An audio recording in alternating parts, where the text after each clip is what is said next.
Iran पर हमले के बाद हिजबुल्लाह का पहला बयान सामने आया है।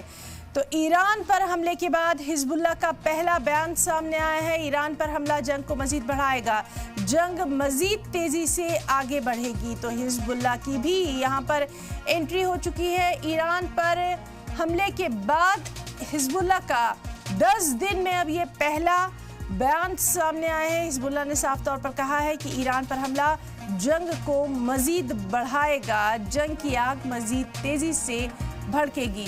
तो हिजबुल्लाह की तरफ से जिसकी खामोशी पर कई मुमालिक सवाल उठा रहे थे कि 9 और 10 दिन हो चुके हैं, लेकिन ईरान पर हमले के बाद हिजबुल्लाह का कोई बयान सामने नहीं आया। तो अब हिजबुल्लाह का ये पहला बयान सामने आया है, जिसमें हिजबुल्लाह ने साफ तौर पर कहा है कि ईरान पर हमला जंग को मजीद बढ़ाएगा, इससे जंग मजीद तेजी से बढ़ेगी।